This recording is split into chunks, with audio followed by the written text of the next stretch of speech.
কি বলবো বন্ধুরা, মানে আমার বলার কোনো ভাষা খুঁজে পাচ্ছি না।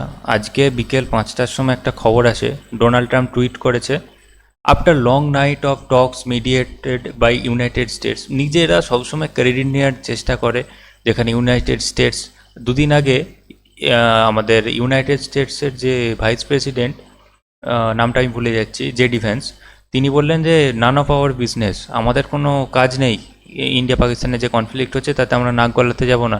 এখানে ডোনাল্ড ট্রাম্প কী পোস্ট করছে, after long night of talks and mediation by United States mediate করেছে ইন্ডিয়া পাকিস্তানের কনফ্লিক্টের মধ্যে। যখনই কোনো সমাধান বা করছে বা এরা ক্রেডিট নেওয়ার কথা আসছে, তখনই ইউনাইটেড স্টেটসের নাম ওরা জোর করে নিয়ে আসছে, যে দেখো আমরা করেছি সমাধান, আমরা মিডিয়েট করেছি, করে ইন্ডিয়া পাক কনফ্লিক্ট ঠিক করে দিলাম। I am pleased to announce that India Pakistan have agreed to full and immediate ceasefire.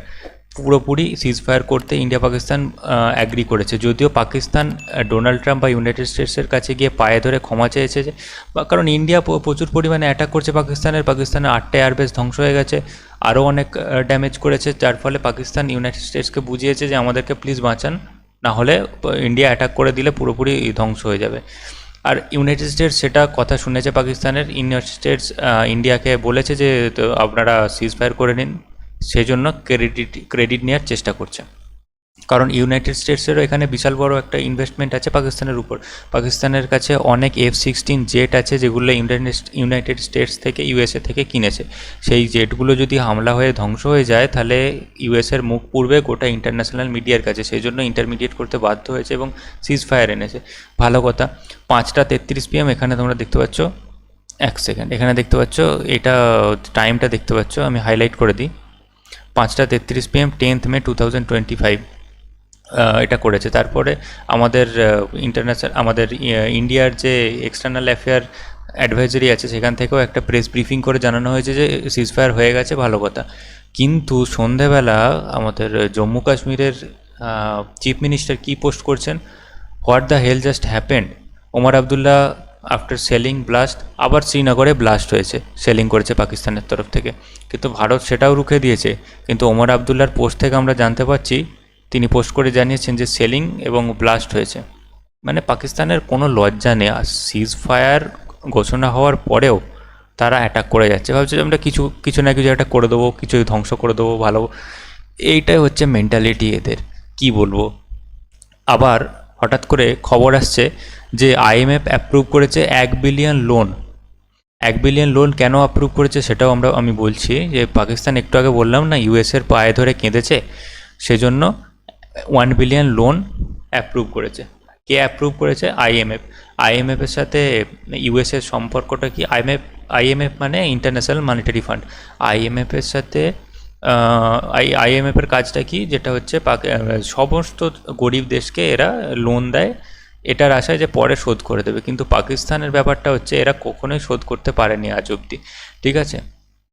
যাই হোক, ইউএসের সাথে IMFের সম্পর্কটা কি? ইউএস IMFের 17% ওন করে, 17% তার আন্ডারে আছে, এবং যে ইন্টারন্যাশনাল মনিটারি ফান্ডের হেডকোয়ার্টার সেটাই আমেরিকাতেই আছে, ওয়াশিংটনে, এখানে দেখতে পাচ্ছ।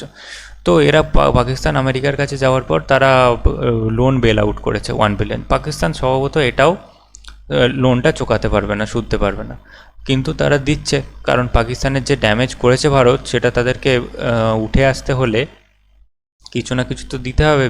সেজন্য ভিক্ষে চেয়েছে, ভিখারির মতো ভিক্ষে পেয়েছে। এবং পাকিস্তানের কথা শুনে ভারত এবং পাকিস্তান, এই মানে ইউএসের কথা শুনে ভারত এবং পাকিস্তান দুই দেশই সিজ ফায়ার করার কথা ঘোষণা করেছিল 5টার সময়, 7টার সময় আবার অ্যাটাক করে দিয়েছে। ভিখারি দেশ আবার $1 বিলিয়ন পায়ে ধরে পা চেটে পাকিস্তান ইউএসের কাছ থেকে নিয়ে এসেছে। কিন্তু এদের যে আইডিওলজি, পুরো মানে Islamic terrorism ideology, same like Hamas. এগুলো হচ্ছে হামাসের টেরোরিস্ট। ইন্ডিয়া যে অ্যাকচুয়ালি সিজফায়ার ঘোষণা করলো না, তার আমি একদম এগেনস্টে। কেন বলছি? যে ইন্ডিয়া যদি ভাবে যে আমরা সিজফায়ার করে পাকিস্তান আর টেরোরিস্ট পাঠাবে না, আমরা সিজফায়ার করে দিলে পাকিস্তান শুধরে গেছে, বুঝে গেছে, আমরা এই কয়েকটা 8টা এয়ারবেস, কয়েকটা এই ডিফেন্স সিস্টেম, কয়েকটা এয়ারপোর্ট ধ্বংস করে দিলে যে পাকিস্তান বুঝে গেছে আর টেরোরিস্ট পাঠাবে না, টোটালি ভুল করছে। কারণ আমরা জানি ইসরায়েল আর যে হামাসের যুদ্ধ কতদিন ধরে চলছে। বহু বহু বহু মাসের পর মাস চলছে, আর ইন্ডিয়া ভাবছে 4 দিন 3 দিন হামলা করে, 3 দিনও নয়, জাস্ট 2টো রাত পর পর হামলা করে একে অপরের সাথে গোলাবারুদ করে ঝামেলা মিটে যাবে সিজ ফায়ার করে। একদমই নয়। এটা হচ্ছে, এরাও হচ্ছে একটা ইসলামিক টেররিস্ট সংগঠন হামাস, এরা ইসরায়েলের ওপর আক্রমণ করতো। তার ফলে ইসরায়েল কি বলছে এখানে দেখতে পাচ্ছ, এদের হোমমেড মিসাইল, বন্দুক গোলাবারুদ নিয়ে অ্যাটাক করতে যাচ্ছে ইসরায়েলে। ইসরায়েল এদেরকে মেরে ধ্বংস করে দিচ্ছে। ইউএস এখানে কিছু করতে পারছে? ইন্টারমিডিয়েট করে থামাক না হামাসের সাথে আর ইসরায়েলের সাথে, কত ক্ষমতা আছে দেখি। কিচ্ছু করছে না, কোনো কিছু করার দরকার নেই। ইসরায়েল কি কথা শুনছে? ইসরায়েলের প্রধানমন্ত্রী নেতানিয়াহু কি বলেছিলেন যে অক্টোবর মাসে 2024 সালে হামাস প্রচণ্ডভাবে অ্যাটাক করেছিল সাধারণ মানুষদের ওপর, সেম লাইক পেহেলগামে যেমন সাধারণ মানুষদের ওপর অ্যাটাক হয়েছে, হামাসও ইসরায়েলের সাধারণ মানুষের ওপর অ্যাটাক করেছিল। এটা হচ্ছে অ্যাকচুয়াল প্রধানমন্ত্রীর কথা, যেটা তিনি বলেছিলেন হামাসের অ্যাটাকের পর। প্রধানমন্ত্রী নেতানিয়াহু বলেছিলেন 2024 সালে যে হামাস এই যুদ্ধটা শুরু করেছে, কিন্তু আমরা এটাকে শেষ করব। এটা হচ্ছে অ্যাকচুয়াল প্রধানমন্ত্রীর ঠাটবাট নিয়ে এটা বলেছে। এরকম হওয়া উচিত। আমি জানি না মোদিজি কেন এটা সিজফায়ারের অ্যাগ্রি করছেন। যদি অ্যাগ্রি করে ভাবেন যে সিজফায়ার করলে পাকিস্তানকে ছেড়ে দিলে এবারের মতো টেরোরিজম থেমে যাবে, একদমই না। পাকিস্তানকে যতক্ষণ না তার গোড়া থেকে ধ্বংস করা হচ্ছে ততক্ষণ টেরোরিজম থামবে না। পাকিস্তানের ইসলামিক টেরোরিজম মেন্টালিটিটাই এইটা পাকিস্তানের, এরকম হামাসের মতো। ইসরায়েল এরপর হামাসে যে গাজা পট্টি আছে, গাজা স্ট্রিপ আছে ইসরায়েলের পাশে, সেখান থেকে যেখানে হামাসরা থেকে অপারেট করে, সেখানে এইভাবে বম্বিং করছে, যাতাভাবে বম মেরে এদের পুরো কোমর ভেঙে দিয়েছে। হামাস যাতে না আর উঠতে পারে, এক একটা বিল্ডিং ভেঙে পড়ে আছে যেখানে হামাসের কোনো না কোনোভাবে ঠিকানা পাওয়া গেছে, সেই বিল্ডিংয়ে হামলা করা হয়েছে। সেরকম পাকিস্তানেরও করা উচিত। একটা বিল্ডিং পুরো মেরে ধ্বংস করেছে, গুঁড়িয়ে দিয়েছে। দেখেছো কী বিল্ডিংটা ছিল আর কী অবস্থা হয়েছে। এরকম না করলে পাকিস্তান আবারও করবে, আবারও আসবে। এই যে $1 বিলিয়ন IMF দিয়েছে, ওটা কি করবে? টেরোরিজম ফান্ডিং করবে, আবার টেরোরিস্ট পাঠাবে। আমরা যদি ভাবি যে টেরোরিজম থেমে গেল, ভুল। এরপর বলি রাশিয়া ইউক্রেনের যুদ্ধটা যদি অন্য কারণে হচ্ছে, কিন্তু রাশিয়া ইউক্রেনের যুদ্ধটা কতদিন ধরে চলছে? 1171, ভাবা যায়, প্রায় 3 বছর ধরে চলছে, 3 বছরেরও বেশি। তো 3 বছর ধরে চলছে। যাই হোক, তো এদের কাছে গিয়ে রাশিয়া ইউক্রেনের সাথে থামাক না। ইউএসের কত ক্ষমতা দেখছি, রাশিয়া শুনবে না। যত এদের মানে কি বলবো, যত এদের দাদাগিরি ফলানো ভারত পাকিস্তানের মধ্যে, আমরা ইন্টারমিডিয়েট করে দিয়েছি, থামিয়ে দিয়েছি, যত সব। এখানে আরেকটা কথা বলে রাখি, পাকিস্তানের তো নিজের ক্ষমতা নেই, হয় চাইনিজ ড্রোন, চাইনিজ ইকুইপমেন্ট, নাহলে টার্কিশ ইকুইপমেন্ট। এখানে MEA থেকে মিনিস্ট্রি অফ এক্সটার্নাল অ্যাফেয়ার্স থেকে এখানে প্রেস ব্রিফিং করে জানানো হয়েছে টার্কিশ ড্রোন, তুর্কির ড্রোন ব্যবহার করা হয়েছে, অ্যান্ড সিভিল এয়ারলাইনারকে শিল্ড হিসেবে ব্যবহার করা হয়েছে। এবং তুর্কির ড্রোন কেন ব্যবহার করেছে পাকিস্তান? তুর্কি আর পাকিস্তান দুটো একটা ইসলামিক কান্ট্রি, তুর্কি দরদ পাকিস্তানের জন্য উতলে উঠছে, যার ফলে তুর্কি বিভিন্ন রকম সাহায্য করছে, কখনো কার্গো প্লেন পাঠাচ্ছে, কখনো নেভির প্লেন পাঠিয়ে নেভির জাহাজ পাঠিয়ে তাদেরকে সাহায্য করছে। এবং তুর্কির জন্য ভারত 2023 সালে কি করেছিল? 2023 সালে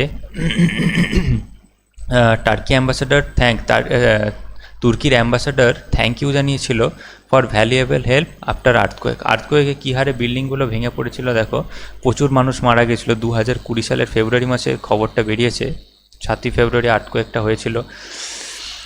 প্রচুরভাবে ইন্ডিয়া সাপোর্ট করেছিল। এখানে ইন্ডিয়ার 140 কোটি মানুষ তুর্কির পাশে আছে, PM মোদি এটাও জানিয়েছিল। আর তুর্কি তার প্রতিদানটা কিভাবে দিচ্ছে?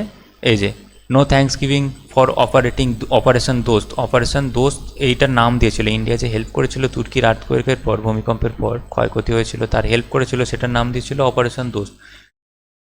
তো no thanks giving for operation Dost as Turkey drones join Pakistan flock against India.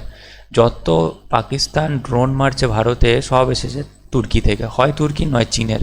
তুর্কি এভাবেই আমাদের মানে কি বলবো, ভারতকে থ্যাংক ইউ বলছে ড্রোন পাঠিয়ে। তুর্কি ড্রোনগুলো দিচ্ছে পাকিস্তানকে, পাকিস্তান ছুঁড়ে মারছে ভারতে। আর ভারত তার জন্য এখানে ভূমিকম্পে লাখ লাখ টাকা খরচা করে হেল্প পাঠিয়েছে। মানে এদের ইসলামিক কান্ট্রিগুলো টোটালি এদের মাথা খারাপ হয়ে গেছে। এখানে মিনিস্ট্রি অফ এক্সটার্নাল অ্যাফেয়ার্সের ওয়েবসাইটে যদি তোমরা যাও, এখানে টোটালি একটা আলাদা পেজ আছে, ঠিক আছে, অপারেশন দোস্ত বলে।